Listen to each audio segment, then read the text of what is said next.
Okay, so hi, my name is Reba, and I feel compelled to just jump on in here and throw in my 2 cents or my 40 bucks or my Bitcoin in on what's going on with these drones that are being reported all over the world. Because I've got opinions. Yeah.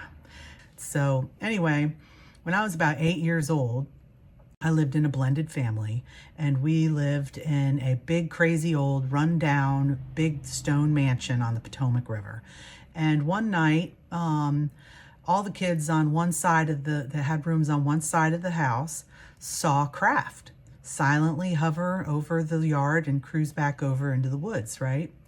And shortly after that, I'm not exactly sure of the timeline, but within, let's say 3 days, there was a spat of reports all over the Potomac and in that little town of people seeing flying saucers and lights over the Potomac River and Lover's Leap. And one night, I went out to feed the cats and walked out onto the patio area there, and on my way back into the house, turned around, and there was a little creature there. And it looked just like what I'd just seen on Close Encounters of the Third Kind that had come out recently.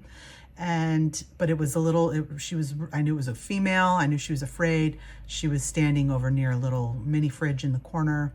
And I ended up putting my hand through the window of the door to get into the house because I was so afraid. Anyway, here's a picture of it, the AI rendering of what I prompted it to draw. And that is exactly what she looked like. Anyway, not a lot of people believed me, but I got a hold of my dad because I knew my dad was, into kind of conspiracy stuff. So I told him, Dad, I saw this creature, right? And he believed me. So for the first time in my 8 little years, I was completely validated about something nobody else believed me. So something he had told me always stuck with me, because as soon as I shared that story with him about my little alien experience, the floodgates opened and he told me everything he knew about everything. And that opened my mind for the rest of my life. Slammed it open, cracked open that cranium. My father told me all about Roswell, Area 51, and what happened to the aliens that survived the crash in Roswell. He said that there was 2 living beings that were taken to Wright-Patterson Air Force Base, where they both died eventually and were kept in formaldehyde to preserve their bodies. All of my research corroborated what my father had told me about all of these things. So one thing that he has said that stuck with me was that when you see a craft, okay, not all of them, but a lot of them, like the black triangles, for instance, if you see a black triangle and it's not making any noise and it's just kind of hovering, chances are it's a hologram, right? And with no heat signature, and it just hovers there silently. But before they had holograms, they had blimp technology. So a lot of the unidentified flying craft that has been reported over the years were either a hologram or blimp technology brought over by, you guessed it, Werner von Braun and the Nazis in Project Paperclip. Brought over all this technology and then began playing with it. Yeah, I remember the 1950s flyover of the US Capitol. Yeah, it's probably us just messing around with that technology. Yeah. It's our tech that we're seeing up there, these drones. It's our tech, it's our tech. Coming out of the oceans, our tech. Holograms or, submersibles.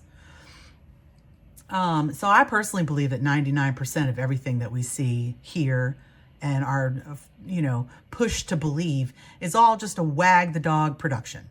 And then here comes the Malaysian flight, right? That disappeared back in 2015 or 2014 or something like that. And just recently, a military drone operator blew the whistle on what happened to that plane. And so all these videos have come out, and pundits have talked about it over and over, about this technology that basically caused this craft, this Malaysian airline, to just poof, disappear. So I don't know if you've seen this or not, but there's tons of information and video footage about this out there. And I find it incredibly interesting when we're talking about these drones and orbs. You know, people see orbs dancing around in the sky. So Ashton Forbes is one of the people doing a big deep dive into this, and he's out there. You can look him up, but whatever. So we have this orb technology, and it's my belief this technology is partially responsible for all of the clusters of missing people in national parks all over the country. If some of you are probably familiar with David Paulides' research in Missing 411, where he highlights the fact that there's these clusters of people that go missing and are unreported. And there's no database in these national parks on these missing people. What? Why? So if after watching the videos on the orb technology and the Malaysian flight, yeah, this is something that could be making other things disappear as well. And so then we have the movie The Fifth Wave. Okay. Go see it if you haven't already seen it. It's worth the watch. And so this could be a similar script of what we might be seeing with these drones. And as you probably know, hundreds of millions of dollars each year are given to Hollywood and production companies from our government. Our taxpayers pay for this crap, right? $1.2 billion in taxpayer funds to film production and related activities over a 14-year period from 2008 to 2021. Our government gave Hollywood and similar productions. So now, guess what? Oh, the Obamas are producing things on Netflix. Wow. Oh. So anyway, there are always clues in movies. Always clues in movies. And as I'm sure you should know, and if you don't, here I'm going to tell you, in the occult, it is karmically devastating to cast a spell on someone without permission. Okay? You have to get their permission in order for the power to work. In order for you to receive the power, it has to be kind of a clean spell. You need permission to cast spells. And guess what? Complacency is an acceptable form of permission. So when Hollywood shows us all these movies over and over and over about what they're doing, and my focus today would be the cataclysmic natural disasters and stuff, like asteroids taking out the planet, polar shifts, that type of thing. They're telling us what's happening and what they're doing. They're telling us. And through our complacency, our non-action, they're just going to keep doing what they're doing and leaving us out of the big plan. So in the film The Fifth Wave, an alien ship arrives and begins silently orbiting the Earth. I want to see. Oh, Sam, wait. Sam, wait.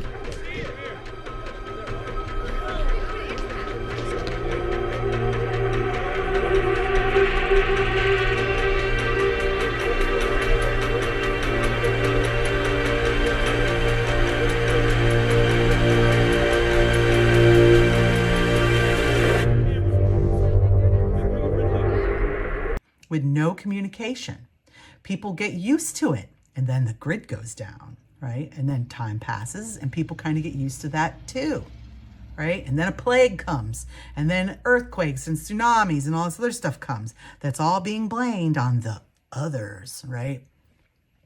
And so people get used to this and get used to that. And I'm not going to give the story away, but it's kind of like a countdown. Each wave ushers in the next wave, but there's always a period of waiting for people to become complacent, for people to become docile and used to it, right? We are creatures of production. We can be conned into doing anything, literally.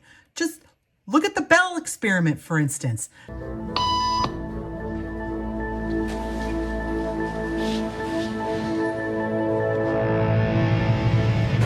after just 3 beeps, and without knowing why she's doing it, this woman is now conforming perfectly to the group. But what happens if we take the group away? Elaine, please.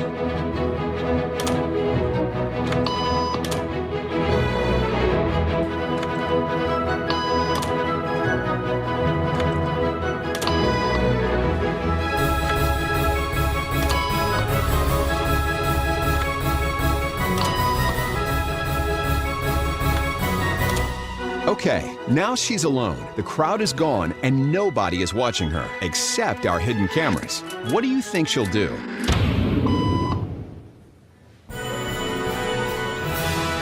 She's now conforming to the rules of the group without them even being there. And we are always very susceptible to being manipulated and controlled because overall, we all just want to belong. We're tribal. We want to be accepted into our tribe. We want to be part of the group, and we want to feel like we belong somewhere. So that's why these stupid Bell experiments and other horrible experiments on us show that we're a bunch of idiots that just fall in line and do what we're told. So anyway, I'm not going to spoil that movie, but go see it, The Fifth Wave. And so I believe that these drones aren't just here to desensitize us or make us accustomed to their presence. They're signaling operatives that a sequence has started, like a countdown. You know, I thought that way with the Francis Scott Key Bridge going down last spring. The Chinese balloons, right, that our government did nothing about. So why are we surprised that they're not doing anything about these drones when Chinese spy balloons are flying over the entire continent and they don't do a damn thing about it? I mean, really? Talk about national security, and you're locking up freaking Joe Biggs for freaking being at the Capitol where he wasn't? I mean, come on. This is freaking nonsense, and we're putting up with it. We are putting up with it. So the Francis Scott Key Bridge, the balloons, and all these other happenings, in my opinion, these could very well be leading to an invasion orchestrated by our own CIA and certain government affiliates. Or who knows, China, you know, but of course, conveniently, ETs are going to take the blame. I don't know if you remember the Reagan UN address back in the 80s. Was it 1987 or something like that? He addressed the UN and talked about an alien invasion. Perhaps we need some outside universal threat to make us recognize this common bound. I occasionally think how quickly our differences worldwide would vanish if we were facing an alien threat from outside this world. Yeah. So what a convenient way to usher in a new world order than to tell the world that the best way for us all to unite is under the umbrella of an alien invasion. So was he ushering in the new world order? You know, we don't want to believe that, but look what we got with Trump. Trump's all about biometrics. Trump is all about freaking vaccines. He's all about Israel. So is he really our hero? I don't know. So in my view, based on a lifetime of research and reading, all of this points to a massive psyop designed to distract us from the real threat. Guess what that real threat is, y'all? My favorite thing, an extinction level event. Woohoo! What fun, right? And so what? The magnetic excursion? The magnetic field flip? A solar mini-nova? A crustal displacement? A pole shift?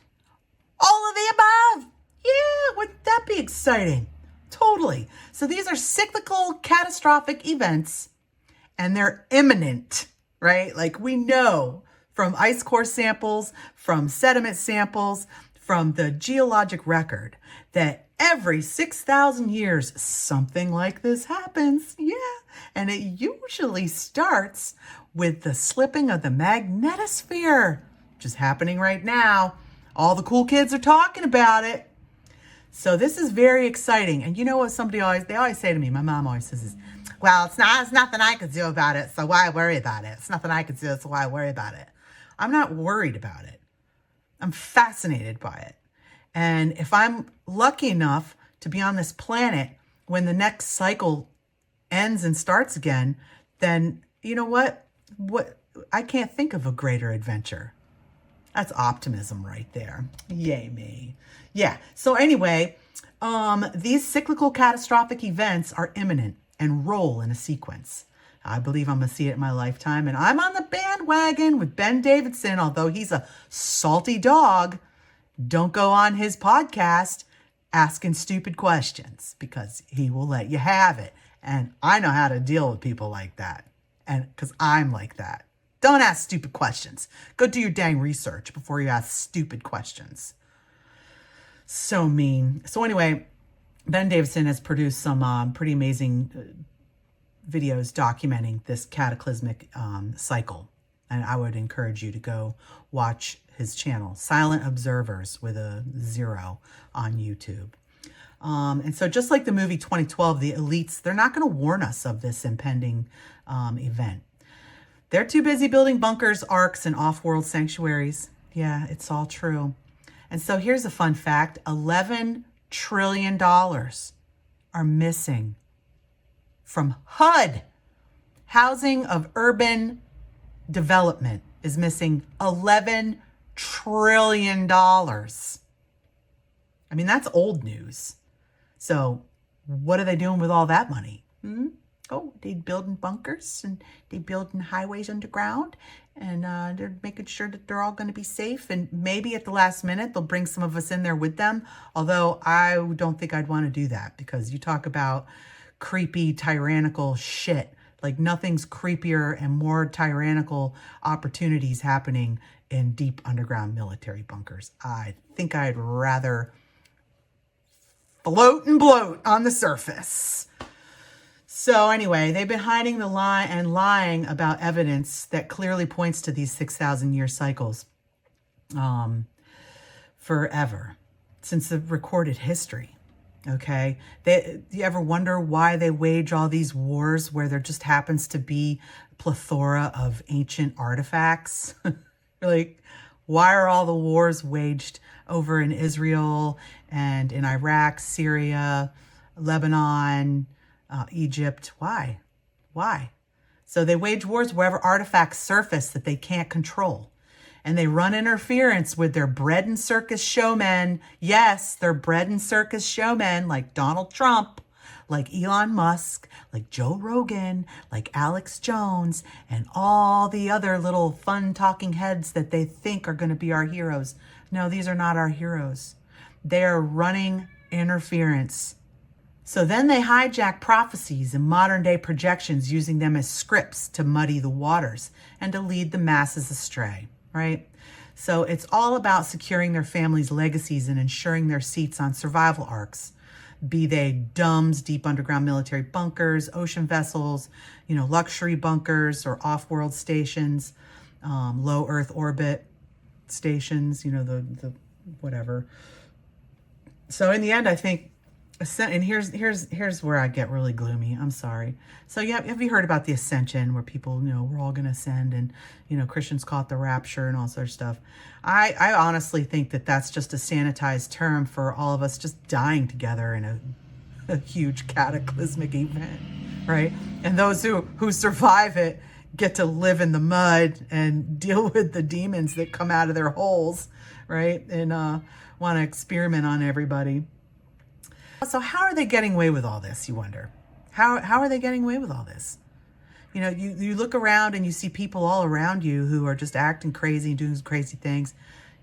Cats meowing when they shouldn't be. Pretty annoying, Rufus. Pretty annoying, Rufus. I'll be with you in a minute. So you wonder how they're doing this, how they get away with it. I mean, all you got to do is look at that Bell experiment one more time and know, oh yeah, well, it's not going to be hard to get us all on board for this nonsense. But so there is mind control going on. And probably all of you have heard about MK Ultra and those types of things. If you were to do a deep dive into mind control technologies, you will surely discover the silent sound spread spectrum. Yes. We all rushed out and bought those expensive freaking light bulbs that gave us all headaches. We didn't know where they came from. And that's why I'm so freaked out right now, because these freaking lights are pointed at me and they're transmitting evil radio waves. Seriously, this stuff is real. Well, you know what I did the other night? I removed every single one of them from my house and put back the fancy, nice old-fashioned filament light bulbs. And not only do I feel better, but I can tell my cats feel better too. My kid feels better. We all just feel better. Yeah. It's amazing. So light bulbs, fluorescent light bulbs, CFLs, and many LEDs emit all sorts of dirty electricity. And I'll get into that here in a moment. But the mind control possibilities of HD TV are revealed in a U.S. patent. That's right, U.S. patent from 2002 titled Nervous System Manipulation by EM Fields from Monitors. Put your tinfoil hat on, Reba. Put your tinfoil hat on, Reba. You screw you and your tinfoil hat. It's not, tinfoil doesn't do squat. It's copper. You need to build a Faraday helmet, Faraday cage. That's how you block out the frequencies. That's true. Let me repeat that. The mind control possibilities of HD TV are revealed in U.S. patent from 2002 titled Nervous System Manipulation by EM Fields from Monitors.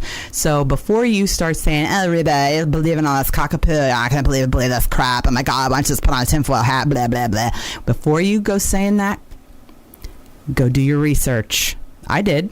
And the military spent billions on HARP stations all over the world, as well as Gwen towers. Yep. And now HARP, you need to look that up if you don't know about HARP. It's like there's the crazy scientist ruling the world like an underdog or something. You remember that guy?